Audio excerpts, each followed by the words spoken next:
Two unemployed actors, two unemployed actors. They're just between projects. Welcome back to Two Unemployed Actors. I'm Max. Sam isn't with us this week, but I have an Australian Logie Award-winning actor, Shane Withington, with me. One of Australia's most successful actors, I have to say. You've been in the business for decades, Shane. A Country Practice, and most recently Home and Away. I say recently, but you've been playing John Palmer for over 10 years, isn't it? 14. 14? Wow. A life sentence. What is the secret to having such a long career in such a tenuous career of acting? I was once in a dressing room and I overheard an actor say to another actor, I just want to make enough money to justify being in the business for so long. It's a funny business. I don't know why I've been successful. If you call it successful, I'm a jobbing actor. I've just been lucky. I'm good at what I do. I work hard at what I do. I've been doing it for a very long time. I was professional when I was 16. So that was a different world then, of course. But I couldn't say why it happened. There were periods where there was no work, of course. And I did voiceovers. And through my early career, it was a different time. I mean, I sound really old, but it was a different time because you could do a couple of voiceovers, then make you some money. Then you get an ad, and ads paid well back then. Then you do a bit of theatre restaurant. Then you have a Crawford show down in Melbourne. Then you come back and do a Grundy show. Then there'd be ABC here, Melbourne or Adelaide, and you just bounce from gig to gig. We may be, or my generation, we may be the last generation to be full-time actors, because all the young kids now, they've got a daytime job and they do their gigs and they come back to their daytime job. So I've been very fortunate to be able to just act for a living. Apart from the times when I was a waiter, but generally I'm lucky.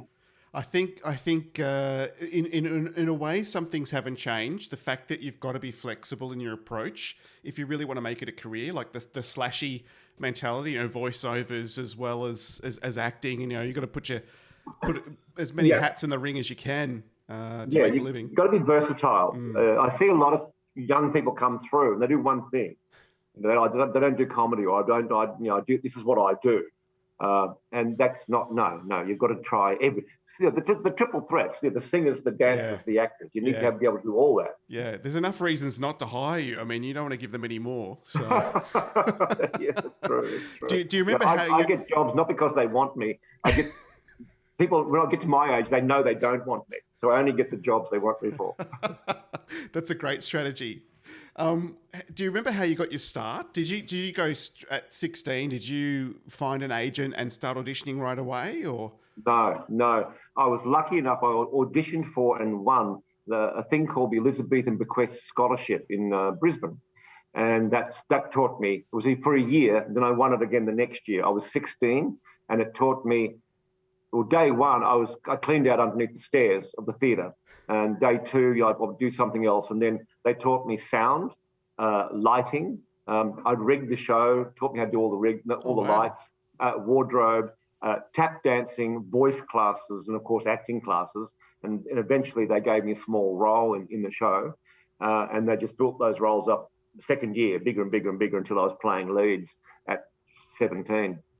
That's a great sort of foundation to a career. Sure is. Yeah. It didn't mean a lot when I got to Sydney, though. I mean, it meant a little bit, but I was still in with the mob. I was still, when I came to Sydney, I had to work as an extra, and then a 50-worder, and then a little guesty role, and then that had to start basically all over again. Climb the ladder from scratch, yeah. I believe, I read somewhere that your Home and Away character, John Palmer, was only meant to appear in a few episodes or be a few months.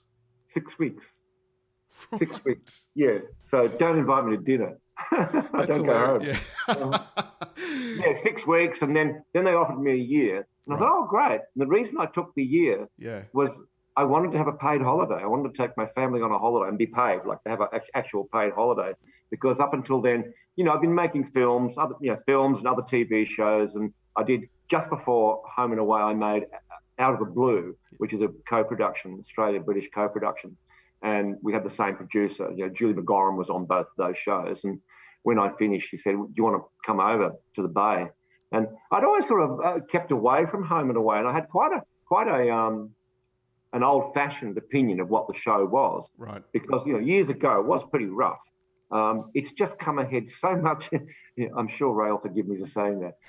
It's come ahead in leaps and bounds. The amount of television we make now on that show, what we shoot, is unbelievable. Unbelievable how much television. It's really impressive. And as an actor, I've had a couple of 50-worders on Home and Away, and I've experienced firsthand, and I just how quickly you guys shoot, and 3 cameras at once. I mean, if you don't turn up and know your shit, you are really in for a difficult ride, because it's just the world works so quickly in that world. Yeah, we say walking in the studios, take one. Just walking in there, you're on. And I say to the younger actors, you've got to know it's a fantastic training ground. If you can get a 3-year gig in it, obviously everybody wants it now. If you can get 3 years in it, it will teach you much more than the NIDA or the Actors Centre or Whopper in making television, because it's a baptism of fire. I've seen young kids come on, their first day is a nightmare when it's a big day. Yeah. But it's a university. No, it's absolutely fantastic, and I think even more important now that Neighbours has finished. I mean, another breeding ground for talent over decades. So it puts Home and Away just up on a higher pedestal now. Yes, it's the loss of Neighbours was felt throughout the whole industry, because we're making less and less and less television. There's one show now, I think, it's Homer's. It's just Home and Away, long form drama. And what a shame, because it's not just the actors, it's the crew, it's the wardrobe, props, caterers, everybody makes a living out of it. And it's a desperate shame to see Neighbours go. We're all aching for everyone who's in the show. Well, back to John Palmer. Is he a fun character to play? I love him. Yeah, he was only supposed to be there 6 weeks, and I thought he won't have longevity if he was originally an angry father. Right. And I thought, I can do angry father, but people won't want to keep watching an angry father. But I thought I'll make him angry funny father, and that seemed to work. I based him, believe it or not, on Donald Duck, because he reacts the same way. Cranky, vain, he's proud, he's greedy, he's all those things that Donald Duck is. But as I say to the writers, he's got to be likable. You've still got to like John. You still want him to succeed, even though it's great therapy, actually, because I can come to work and be angry, greedy. That's fantastic. Jealous, let it all out. All those, it's tight as anything. But you're right. I think making and adding a bit of humour, I mean, it just helps to make the character a bit more relatable too to many people. Yeah, you have to be.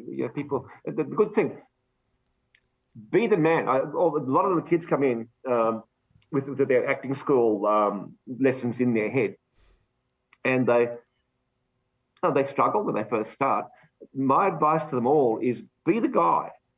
That's all you have to do. You've got to just be the guy, be the person during the take. Ideally, and it happens a lot, when they call action and you go and you're the guy, you go and you do the $1.50. If a scene's a minute 50, we call it $1.50.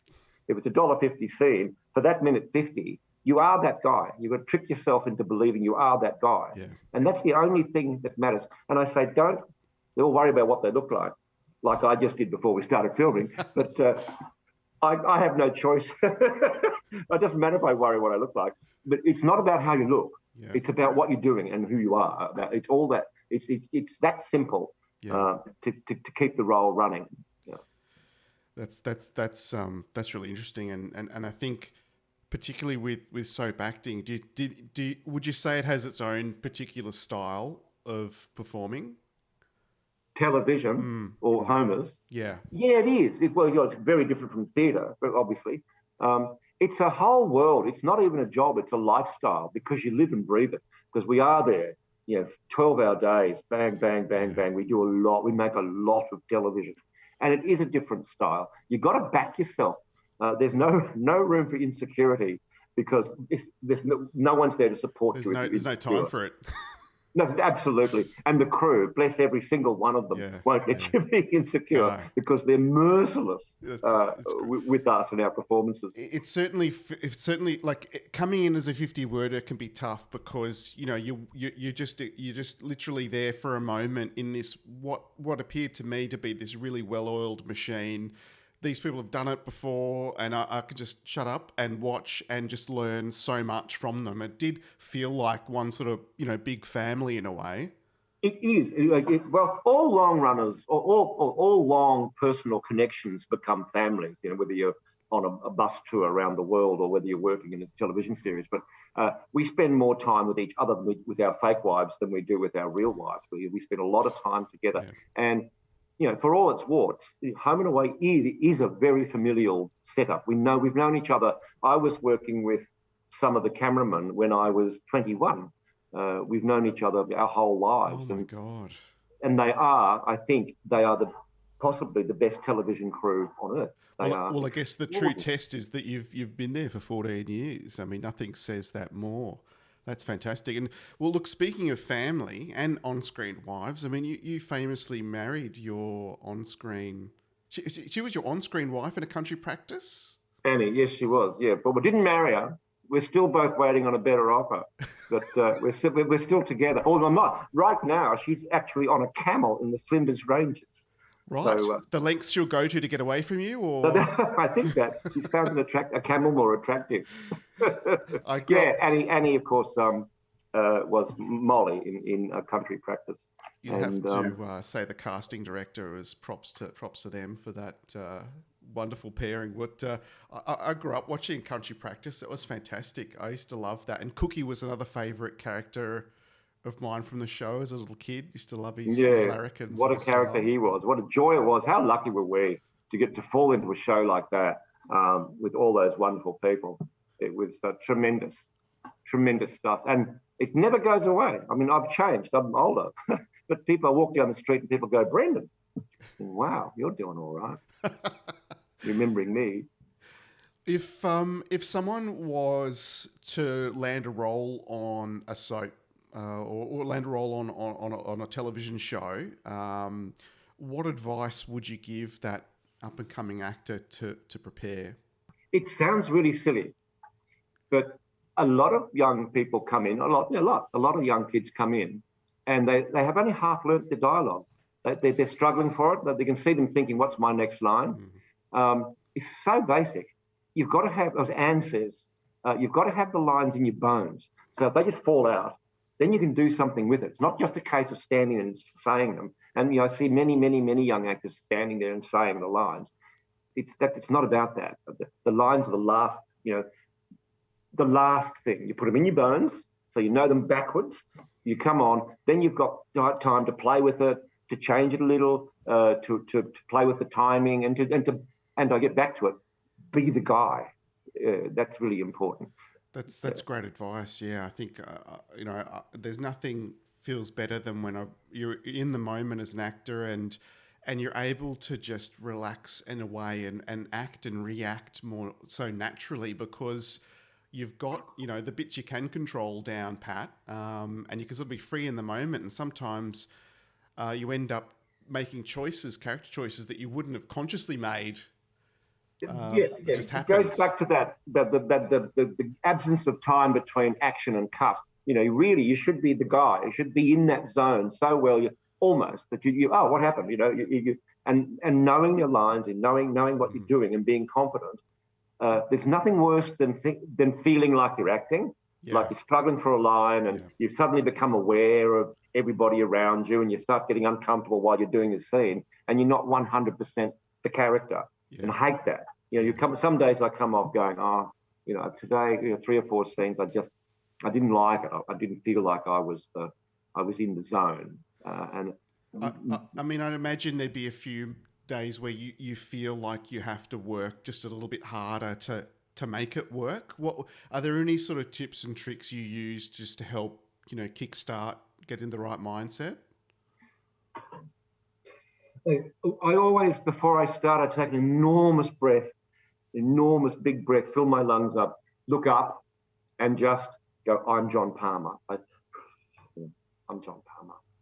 And I go and do everything he would, the way he would do it. I balls it up the way he would do it. That's great. There's nothing else. It's just hard work, and be focused. Yeah. And don't worry, as I said, I'm repeating it, but don't worry about what you look like. That's the job of the makeup artist, the camera. They'll do all that. They'll make sure that you look the way you want to look. But and sometimes you might disagree with the director. But it's the actor's job to give the director what he wants. So if he says, do this, play it this way, and you go, and I always put my case, like, oh, hang on, I think maybe it would be better if we did it this way. He goes, no, I want this. There's no argument there. Yeah, once the director says, no, that's what I want. Yeah.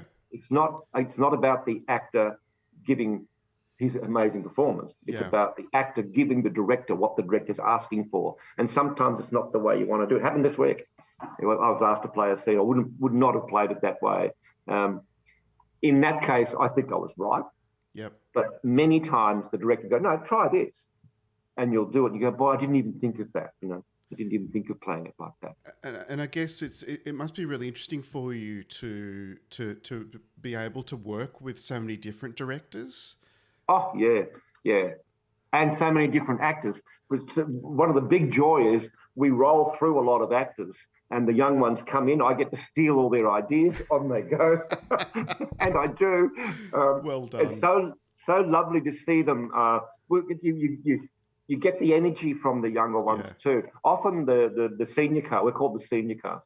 The senior cast is brought in at the end of the day to bring it home on time because we've been doing it a long time. And generally we'll do one or two takes. Or as I say, if you can only do one thing, it only takes one take. But the older cast are there, the senior cast are there to sort of move it along and and keep the structure of the show going and keep the floor moving. And that's nice. It's a privilege to do that.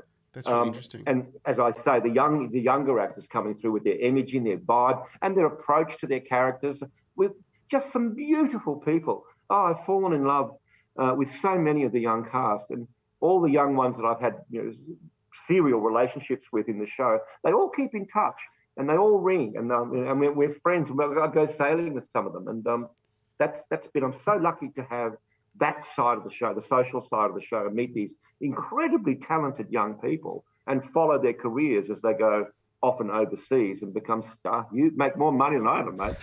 They'll go huge stars overseas, which is lovely. It's lovely to be a part of that. Yeah, and I guess it does. That of course is another testament to the series being a great grounding. If you can survive working as fast, shooting as much footage as you do on Home and Away, that really will set you up.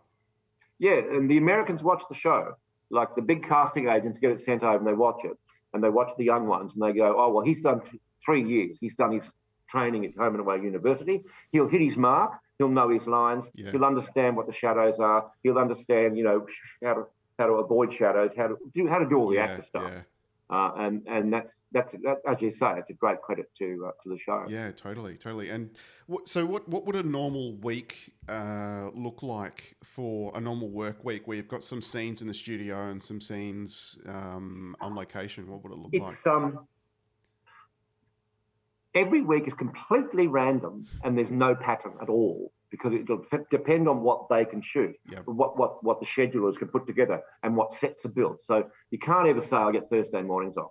And so on my phone, my spell checker, if I type in, I won't know into my phone, what comes up after that, what I'll be doing until my schedule is released on Thursday night for the following week.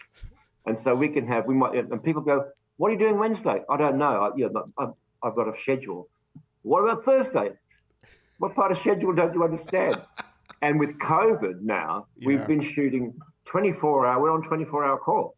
The day before yesterday, I was in bed playing Wordle, and phone goes at 7 o'clock in the morning. You're on. We've had a cast down. Oh, what? So leap into the car, do the hour drive to studio. So that's unusual, but COVID's really, really knocked us about. It's certainly But making your us work average- a bit harder, isn't it? Yeah, and a bit differently. Oh, we can't. Really difficult to plan anything ahead. And see if an actor is sick overnight, Yeah. and they call it 7 o'clock in the morning, all the sets have been built in the studio, so we have those sets. So we've got to find something that's on that set, and so we go scrambling forward blocks and go, oh, there's these two actors, put them together on this set, and it may not even be the block. A block is 5 episodes. That's a block. It may not be the block we're shooting. And so, where are we? And so the continuity people have to come and go, this is your scene. And we often, not often, but sometimes you're learning them as you're walking on. Oh, wow. This is the scene. This is what's happened. Yeah. Is that what happens? Unbelievable. But your average week is we shoot Monday, Tuesday, Wednesday, generally on location, which is Palm Beach or any other, whatever, prisons or whatever locations we need. On the same, that's unit one. Mm-hmm. And the second unit's in the studio. We shoot Monday, Tuesday, every day in the studio. And then you've got crossovers. So you'll shoot a morning on location, then jump in your car, go to studio. Sometimes you go back to location, double crossover. Right. That's when the actors start whinging. Because the studio is not around the corner from Summer Bay. In real I'm lucky life, it's I'm not. very close to the beach location. You've done well, yes. You could almost sail onto set, literally. I do. No, I do you occasionally. don't. Do you? I do, yeah. Oh, that is brilliant. You must be, I could just see you as captain, my captain, sailing onto set, pinch yourself this is a dream. This can't be real. Oh, the crew give me heaps for it, though, when I arrive. They do. You get to work your way, I'll get to work my way, okay? The Admiral's arrived. Yeah. Oh, they certainly can dish it out. They're lovely. The relationship between the actors and the crew is just, as I said, it's familial. It's just beautiful. That's wonderful. That's wonderful. Look, thank you so much for your time to help other up and coming actors with your tips and tricks and your advice. It's been great. I do appreciate it. Thank you so much. All pretty basic, Max. But I look forward to seeing you in something more than a 50-worder in Homers. You never know, indeed. Thank you. I'll go and give you a plug now, Max Del Monte. Appreciate it. All right, mate. Shane Withington. Thank you. It's been a pleasure. Two unemployed actors.